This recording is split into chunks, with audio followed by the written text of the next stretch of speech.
스토리텔링 성경 사도행전 제9장 사울의 회심. 소제목입니다. 사울이 다마스쿠스 도상에서 부활의 주님을 만나다. 감히 모세 율법을 거스르는 유대인들이 있다니 도무지 그들을 묵과할 수 없다. 한 놈도 빠뜨리지 않고 모조리 없애버리겠다.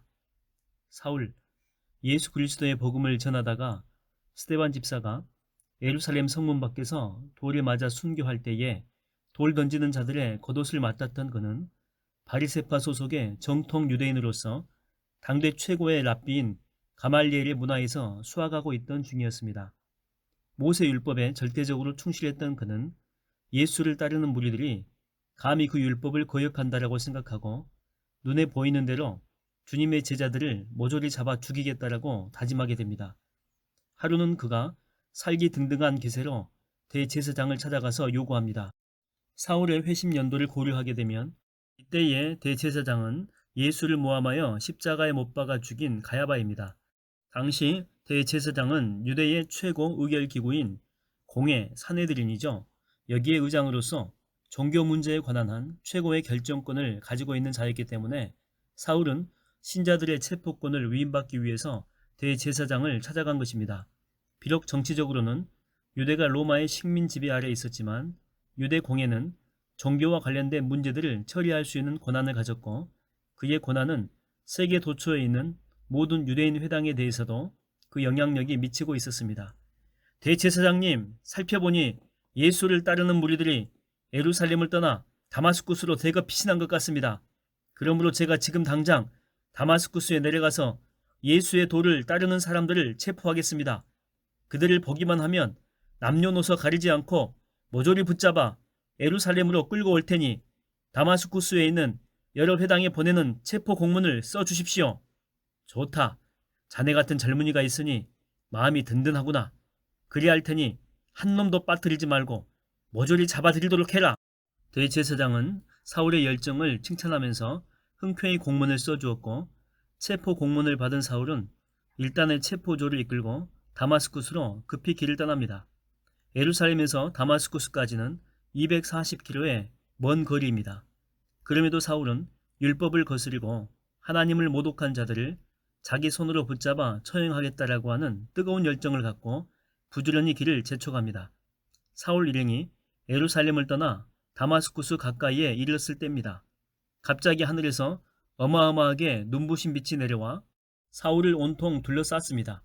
이때가 정오 12시이긴 했지만 이 빛은 단순한 태양빛이 아니라 그보다 한층 강렬하고 눈부신 신적인 빛이었습니다. 아니 이게 대체 뭐야? 사울은 눈부신 빛에 짓눌려서 그만 땅에 엎드려지고 말았습니다. 바로 그때 하늘에서 한 음성이 사울에게 들려옵니다. 위험에 가득 찼지만 한없이 부드럽고 인자한 목소리였습니다.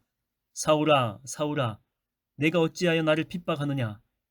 실제로 주님의 지체되는 교회와 신자들을 핍박하는 것은 그 머리 되시는 예수 그리스도를 핍박하는 것과 마찬가지였습니다. 강렬하고 눈부신 빛에 억눌려 눈조차 제대로 뜨지 못한 상태에서 사울이 두 손으로 허공을 휘저으며 반사적으로 묻습니다. 당신은 누구십니까? 나는 내가 핍박하는 예수니라. 예수? 이제 일어나 너는 성 안으로 들어가라. 그러면 내가 해야 할 일을 말해줄 사람을 만나게 될 것이다. 후일에 바울의 간증을 들어보게 되면 이때 사울은 주님의 음성을 귀로 들었을 뿐만 아니라 환상을 통해 눈으로 주님의 실체를 직접 목격하였습니다. 이로써 주님은 자신을 핍박하던 자를 복음 전도자로 선택하십니다. 하나님의 이 같은 선택에 관하여 우리는 따져 물을 수도 없고 또 우리의 이성으로도 이해할 수가 없습니다. 다만 결과적으로 볼 때 하나님은 복음의 최대 적대자를 변화시켜 복음의 최대 전도자로 삼으셨습니다. 후일의 바울은 죄인을 향한 하나님의 은혜가 얼마나 큰지에 대한 본으로 자신이 그런 국류를 입었다라고 고백하였습니다. 아니 이게 갑자기 뭔 소리지? 어디에서 들려오는 거야? 때에 신자들을 체포하러 사울과 함께 길을 가던 사람들은 갑작스럽게 전개되는 낯선 상황에 모두가 말을 잃고 어리둥절해하며 멍하니 서 있었습니다. 그 사람들에게는 단지 어떤 소리만 들렸을 뿐 아무것도 보이지 않았습니다. 누군가와 대화하는 듯한 사울을 보고 저마다 고개를 갸웃하며 이상하게 생각했습니다. 내 눈이 보이지 않는다. 주님의 말을 듣고 엎드려진 땅바닥에서 몸을 일으킨 사울. 겨우 눈을 떴지만 아무것도 보이지 않았습니다. 뭔가 비늘 같은 것들이 눈에 잔뜩 끼어 있는 것 같았습니다. 나를 성 안으로 데려가다오. 일행은 갑작스럽게 앞을 보지 못하는 사울의 손을 잡고 가던 길을 따라 그를 성 안으로 인도했고, 사울은 일행의 손에 이끌려 다마스쿠스 성 안으로 들어가게 됩니다. 그런 뒤 성 안에 직가 곧 고든 거리로 나아가 유다란 이름을 가진 집으로 들어가 들어누웠습니다. 거기서 사울은 사흘 동안 앞을 보지 못하는 상태에서 아무것도 먹지도 마시지도 않는 채 폐인처럼 지내게 됩니다. 모든 게 혼란스러웠고 답답했습니다. 사울은 사흘 동안 식음을 전폐하며 스스로를 돌아보는 시간을 가졌습니다. 그리고 이때부터 사울은 내면의 영적 지력이 조금씩 회복되면서 그동안 육신의 눈으로는 전혀 보지 못했던 새로운 영적인 세계, 곧 예수 그리스도로 말미암는 신령한 믿음의 세계를 차츰 볼 수 있게 되었습니다. 소제목입니다. 사울과 아나니아. 아나니아야. 다마스쿠스 성읍 안에는 아나니아라고 하는 주님의 제자가 살고 있었습니다. 그는 다마스쿠스 출신의 신실하고 경건한 신자였습니다. 하루는 주님께서 환상 속에서 그에게 나타나 그를 부르십니다. 네 주님, 제가 여기 있나이다. 말씀하옵소서. 아나니아야, 너는 지금 일어나 직가라는 곳으로 가서 유다라고 하는 사람의 집을 찾아가 거기서 5 사람 사울을 만나도록 하여라. 그가 지금 거기서 기도하고 있는 중인데 환상을 통해 아나니아라고 하는 사람이 들어와서 자신에게 손을 얹자 자신이 다시 앞을 보게 되는 광경을 보았느니라. 여기서 직가는 고든 거리라고 하는 뜻으로 당시 다마스쿠스 동문에서 서문으로 직통으로 이어진 거리를 말합니다. 오늘날에도 이 거리는 존재하는데 아랍어로 다브 엘 무스타킴이라고 불리웁니다. 그 거리에 있는 유다라는 사람의 집에 5 사람 사울이 묵고 있었습니다. 사울의 고향인 다소는 소아시아 남동편의 지중해 연안 도시로 당시 로마 제국 내의 길리기아 주의 수도였습니다. 예로부터 학문과 직물 제조 산업이 발달된 곳으로 유대인이었던 바울의 집안은 천막 제조를 주업으로 삼았습니다.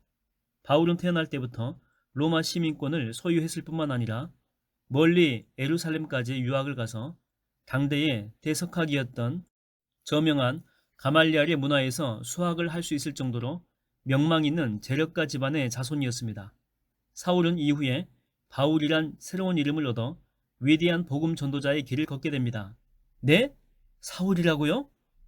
주님의 지시를 받고 아나니아가 화들짝 놀라며 되묻습니다. 그러면서 말을 잇습니다. 주님, 저는 그 사람에 대해서는 악한 소문을 많이 들었습니다. 그 사람은 예루살렘에 있는 신자들을 핍박하고 온갖 해를 끼쳤다라고 합니다. 게다가 지금 그 사람은 대제사장에게서 체포 공문을 받아 주님의 이름을 부르는 신자들을 모조리 붙잡아 가려고 체포조를 이끌고 이곳 다마스쿠스로 왔다라고 합니다. 그런 자에게 어찌 제가? 당시 사울에 관한 악한 소문은 예루살렘과 유대 땅은 물론이고 팔레스타인 주변 지역에 널리 퍼져 있었습니다. 신자들이 가장 깊이 해야 할 요주의 인물이었던 것입니다. 그럼에도 주께서는 아나니아에게 말씀하십니다. 아무 걱정하지 말고 너는 일어나 그에게로 가거라. 그 사람은 내 이름을 이방 사람들과 그들의 왕들에게 또한 이스라엘 백성들에게 전하기 위해 내가 특별히 선택한 나의 그릇이니라. 사울이 이스라엘 백성들은 물론이고 특별히 이방인들을 위한 사도로 부르심 받았음을 알 수가 있습니다.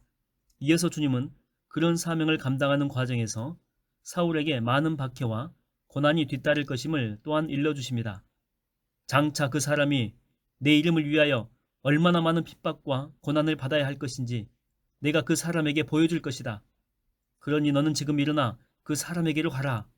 네 주님, 주님의 뜻이 그러하시다면 말씀대로 순종하겠습니다. 마침내 아나니아가 일어나 직가로 가서 유다의 집을 찾아 안으로 들어갔습니다. 실례합니다. 여기 사울이란 사람이 있습니까? 네, 그렇습니다만 무슨 일로? 자, 이리로 오시죠. 주님의 말씀대로 사울은 거기 있었고 아나니아는 유다의 인도를 받아 사울에게로 나아갑니다. 앞을 보지 못한 채 망연하게 앉아있는 사울을 보자 아나니아가 그의 머리에 손을 얹고 말합니다. 사울 형제여, 나는 다마스쿠스에 살고 있는 아나니아라고 하는 사람입니다.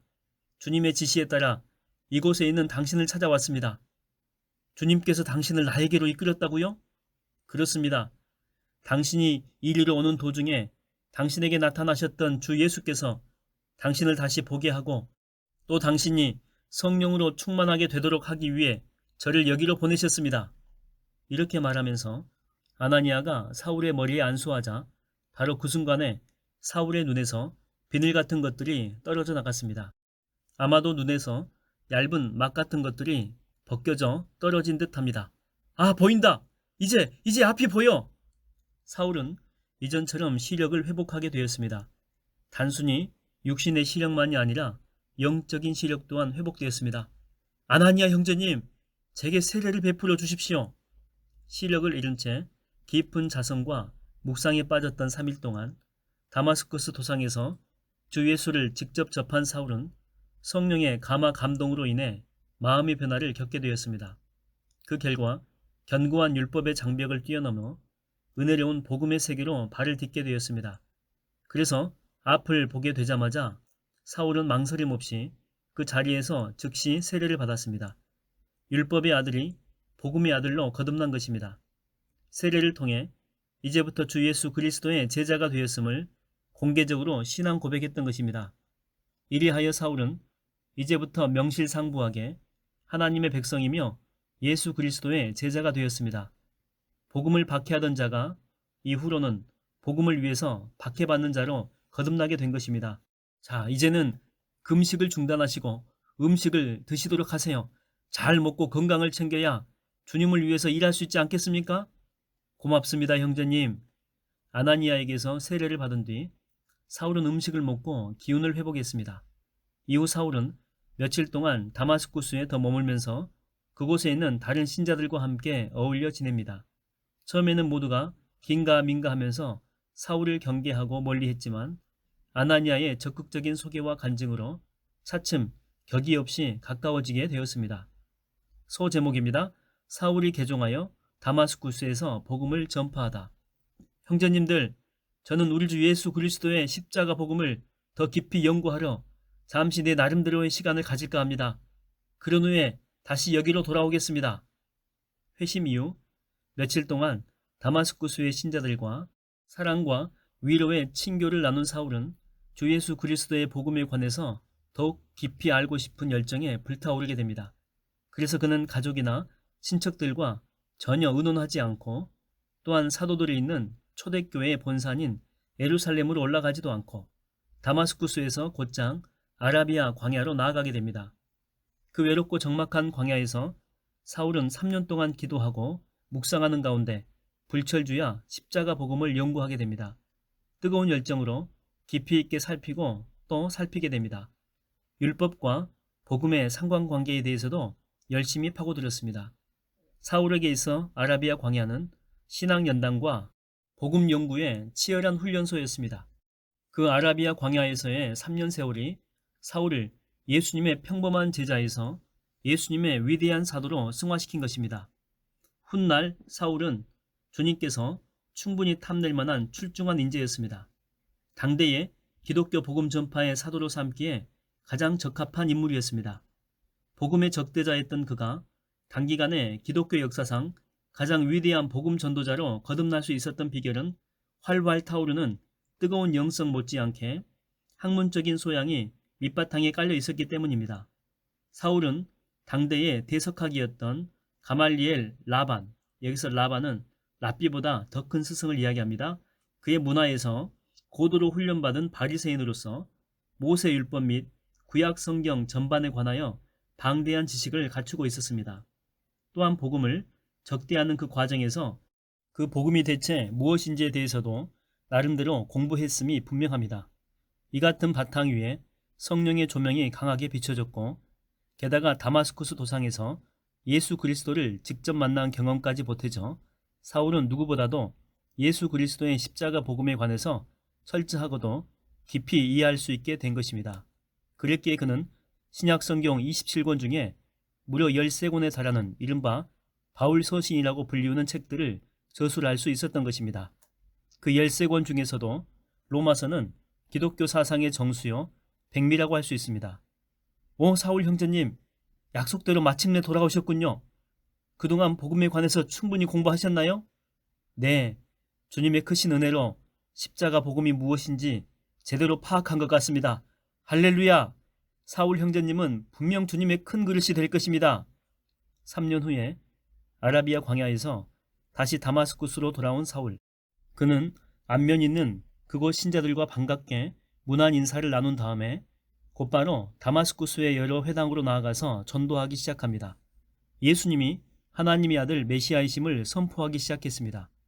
회당은 나라가 망한 이후 바벨로니아 유배생활 때부터 각국에 흩어진 유대인들이 성전을 대신하여 자신들이 거주하는 각 지역에 세운 예배와 교육을 위한 집회 장소입니다. 신약시대에 이르러서는 이스라엘 전역은 물론이고 다른 나라와 지역에서도 대부분의 큰 도시와 비교적 큰 마을에 회당이 세워졌습니다. 초창기의 기독교 복음은 도처에 세워진 이런 유대인 회당을 발판으로 삼아 전도가 쉽게 널리 이루어졌습니다. 여러분, 주 예수님을 믿으십시오. 유대인들이 십자가에 못 박아 죽인 그 예수님이 하나님의 아들입니다. 우리를 구원하시려고 하나님께서 이 땅에 보내신 메시아입니다. 그분은 무덤에 묻힌 지 사흘 만에 부활하시고 승천하셔서 하나님의 우편 보좌에 앉아 계십니다. 뭐라? 저 사람은 사울이 아닌가? 맞아. 예루살렘에서 예수 믿는 사람들을 마구 붙잡아 감옥에 쳐넣었던 그 장본인이잖아. 회당에서 사울의 말을 듣는 사람들은 모두가 자신들의 귀를 의심했습니다. 앞장서서 신자들을 박해하던 자가 스스로 신자가 되어 예수 그리스도의 복음을 열성적으로 전파하니 충분히 그럴 만도 했습니다. 그러나 사울은 사람들의 쑥덕거림이나 비아냥거림에 아랑곳하지 않고 더욱더 힘을 내어 예수께서 메시아이심을 힘써 증언했습니다. 그러자 다마스쿠스에 사는 유대인들은 크게 당황했습니다. 그리고 율법을 떠나 복음으로 기울어진 사울에 대해서 극심한 배신감을 느껴 분노로 부글부글 속이 끓었습니다. 소제목입니다. 사울이 유대인들의 핍박을 피해 몰래 피신하다. 사울 형제님, 들리는 소문으로는 유대인들이 형제님을 죽이려고 한답니다. 그러니 이곳을 속히 떠나 다른 데로 피신해야 할 듯합니다. 그랬습니다. 여러 날이 지나도록 사울이 포기하거나 지치지도 않고 더욱 열심히 복음을 전파하자 한동안 참고 있던 다마스쿠스의 극렬 유대인들이 더는 그대로 두고 볼 수 없다라고 판단하고 사울을 죽이기로 모의했습니다. 하지만 그런 살해 음모 계획이 신자들에게 알려졌고 사울도 그들의 계획을 알아차렸습니다. 어디 이놈 잡히기만 해봐라. 모세 율법을 배반한 대가가 얼마나 혹독한지 똑똑히 알게 해주마. 다마스쿠스의 극렬 유대인들은 밤낮으로 다마스쿠스의 모든 성문들을 단단히 지키면서 사울을 붙잡아 죽일 기회만 노리고 있었습니다. 쉿, 조용히. 형제님 조심하세요. 어느 날 예수님의 제자가 된 다마스쿠스의 신자들이 한밤중에 사울을 광주리에 넣어 몰래 다마스쿠스 성문 밖으로 달아내렸습니다. 위험한 탈출 작전을 폈던 것입니다. 사울을 죽이려는 유대인 극단주의자들이 다마스쿠스의 모든 성문을 밤낮으로 줄곧 지키고 있는 상황에서 바울이 그곳을 빠져나갈 수 있는 유일한 탈출구는 그들의 눈을 피해 성벽을 넘는 수밖에 없었습니다. 다마스쿠스처럼 고대 도시의 성벽들은 매우 높았고 또한 그런 성읍들은 적들의 공격에 대비하기 위해 높은 언덕 위에 세워졌습니다. 게다가 탈출 시간은 한치 앞을 보기 힘든 캄캄한 한밤중이었습니다. 자칫 줄이 끊긴다거나 광주리가 엎어진다면 깊은 아래로 추락하여 크게 다치거나 죽을 수도 있었습니다. 신자들은 식은땀을 흘리며 조심조심 사울이 담겨있는 광주리를 아래로 조금씩 내려보냈습니다. 여기서 광주리는 곡물이나 건초 등 각종 농작물을 보관하는 큰 광주리로 사람 하나 정도는 충분히 들어갈 수가 있었습니다. 소제목입니다. 사울이 예루살렘으로 올라가 제자들과 교류하다. 형제 자매님들, 저는 사울이라고 합니다.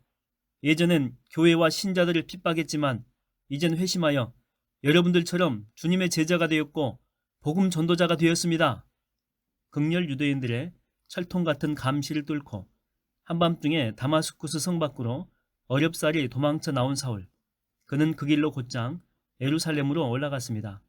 성경에 기록된 바 사울의 5차례에 걸친 예루살렘 방문 중 그 첫 번째 경우입니다. 예루살렘에 당도한 사울은 그곳의 신자들과 합류하려고 했습니다. 하지만 모두가 사울을 두려워하여 기피할 뿐 그가 정말로 예수의 제자가 되었음을 믿으려고 하지 않았습니다. 사울 저자가 우리 신자들을 일망타진하려고 일부러 예수님의 제자가 된 척 위장 전술을 펼치고 있는지도 몰라. 그러니 섣불리 그를 우리 공동체에 받아들여서는 안 돼. 회심 이전에 사울이 행한 무자비한 악행은 제자들 사이에서 유명했습니다. 그러니 회심하고 예수의 제자가 되었다는 사울의 말을 곧이곧대로 받아들일 수가 없었습니다. 사울은 난감했습니다. 그러나 지난 과오가 하도 크기에 어쩔 도리가 없었습니다. 그런 때에 바나바가 사울에게 손을 내밀었습니다. 사울 형제님, 나는 형제님의 회심이 진실한 것으로 믿습니다. 나와 함께 사도들에게로 갑시다. 바나바, 그는 구브로 섬, 여기서 구브로는 키프로스죠. 출신의 유대인으로 본명은 요셉이고 바나바는 별명입니다. 바나바란 별명은 평소 다른 형제들을 위로하고 격려하는 그의 온화한 성품에 따라서 사도들에 의해 붙여진 것인데 격려의 아들 또는 위로의 아들이라고 하는 뜻을 가지고 있습니다. 그는 예루살렘 교회의 중요한 구성원으로서 예수님의 부활에 대한 사도들의 증거에 은혜를 받고 자기 소유의 밭을 몽땅 팔아 하나님께 바친 헌신적인 인물입니다.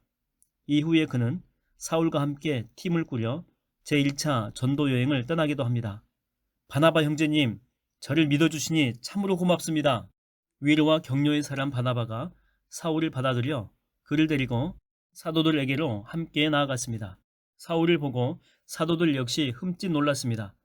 교회의 박해자로서 사울의 악명이 워낙 컸기 때문입니다. 사도님들 조금도 두려워하지 마십시오. 이 사람과 대화해보니 사울의 회심은 진짜입니다. 우리 주님께서 이 사람을 택하여 복음 전도자로 삼으신 게 확실합니다. 바나바는 사울의 든든한 보증인이 되어 주었습니다. 사울이 다마스쿠스로 가는 도중에 어떻게 주님을 뵙게 되었으며 주님께서 그에게 무슨 말씀을 하셨고 다마스쿠스에서 그가 얼마나 두려움 없이 예수 그리스도의 이름으로 담대히 십자가의 복음을 증거했는지 사도들에게 상세히 설명해 주었습니다. 우리 주님의 손길은 정말로 놀랍군요. 그리고 신실하신 바나바 형제님이 보증해 주시니 사울의 회심이 정말인 게 틀림없군요. 사울 형제님, 주님의 제자가 된 것을 진심으로 환영합니다. 우리 서로 힘을 합쳐 땅끝까지 십자가 복음을 전파하도록 합시다. 바나바의 적극적인 소개와 보증으로 사울은 비로소 과거의 오명과 악명을 벗고 예루살렘 교회에서 사도들과 제자들에게 신임을 얻게 되었습니다. 이렇게 제자들은 마음을 열어 사울을 믿음의 형제로 받아들였고 사울은 제자들과 더불어 사랑의 친교를 나누는 가운데 예루살렘 교회를 자유롭게 드나들면서 주 예수 그리스도의 이름을 담대히 전파했습니다. 사울, 당신은 뭔가에 홀려도 단단히 홀렸구만. 어찌 그리 말도 안 되는 헛소리를 짓거리는가? 십자가에 못 박혀 죽은 예수가 다시 살아났다고? 때에 사울은 헬라어를 쓰는 유대인 몇몇 사람들과 예수 그리스도에 관하여 이야기를 나누고 치열하게 토론도 했습니다. 하지만 그들은 바울의 변증에는 아예 귀를 막은 채 길길이 날뛰면서 무조건 사울을 죽이려고 했습니다. 사울 형제님, 속히 예루살렘을 벗어나는 게 좋겠습니다. 아무래도 분위기가 심상치 않습니다.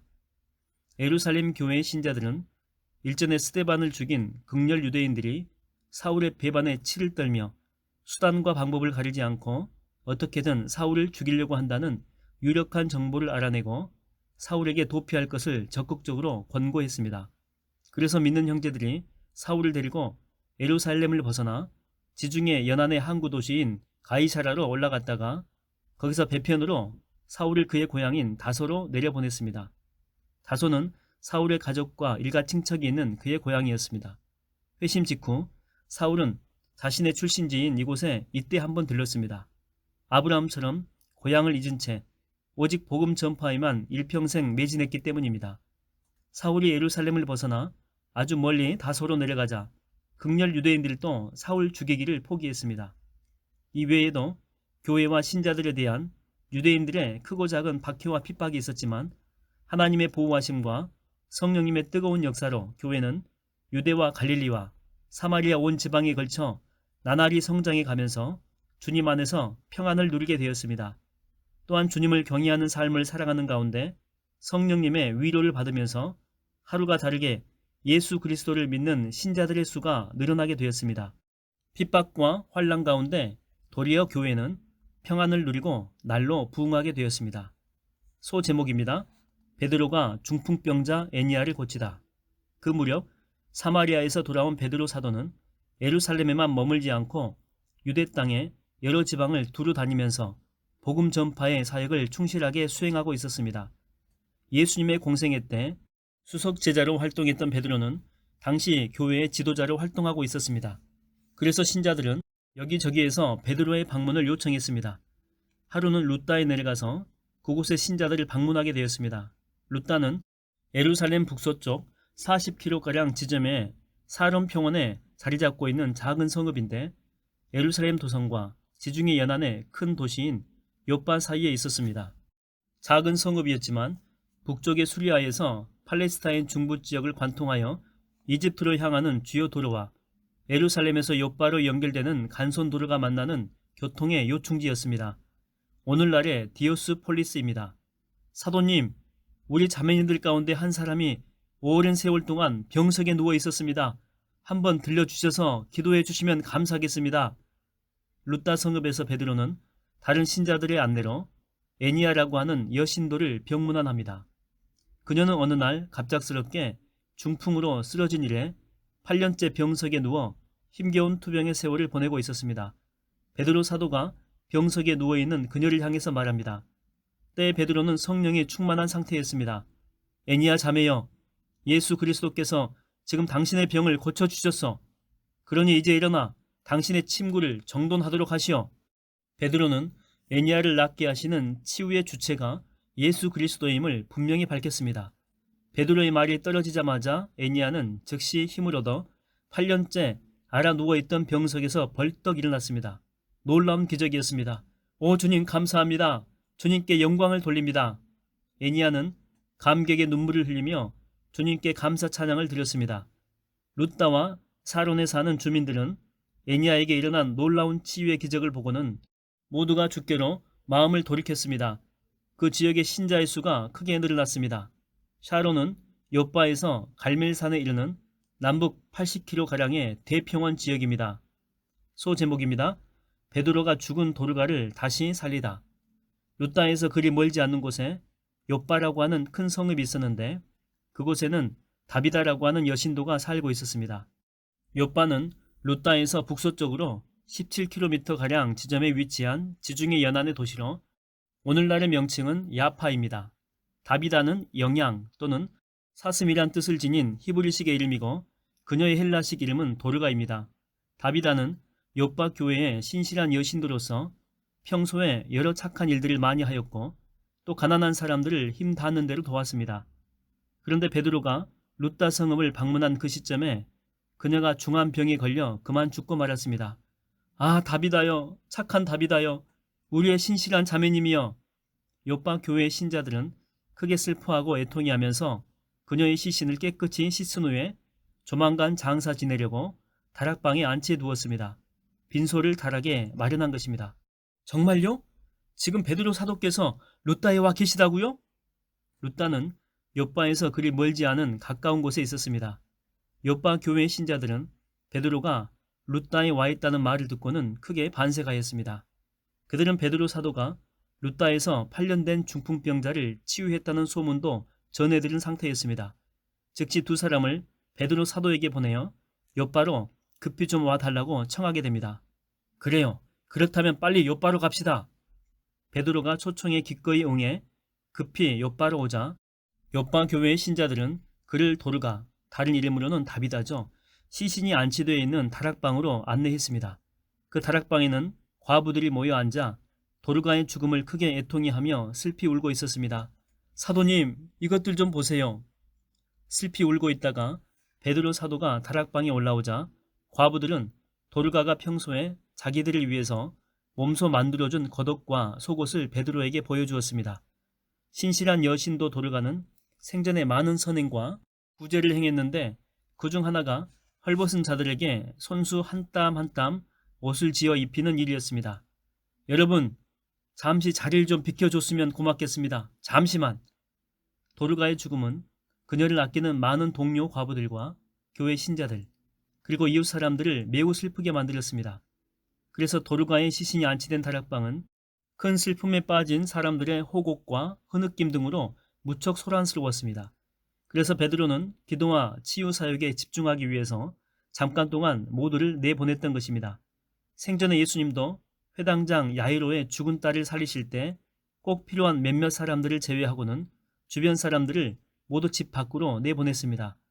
사람들을 모두 다락방에서 나가게 한 후에 베드로는 무릎을 꿇고 하나님께 기도를 드렸습니다. 그리고 시신을 향해 돌아앉으며 확신 있는 목소리로 힘차게 말합니다. 다비다여! 생전에 예수님은 회당장의 죽은 어린 딸을 향해서 아이야 일어나라 하고 명령하셨습니다. 당시 베드로도 그 기적의 현장에 있었습니다. 그래서 베드로는 주님을 본받아 그런 식으로 당당하고 확신 있게 말했던 것입니다. 베드로가 다비다의 시신을 향해서 힘차게 명령하자 죽었던 그녀가 눈을 번쩍 뜨더니 베드로를 보고는 일어나 앉았습니다. 언제 죽었느냐는 듯 멀쩡한 상태가 되었습니다. 이에 베드로가 손을 내밀어 그녀의 손을 잡아 일으켜 세웠습니다. 자, 이제는 모두 다락방으로 들어와도 좋습니다. 베드로가 밖으로 내보냈던 요파 교회의 신자들과 과부들을 다락방으로 다시 불러들어 도르가가 다시 살아난 것을 보게 했습니다. 오, 도르가! 도르가 자매님이 살아났다! 세상에 이럴 수가!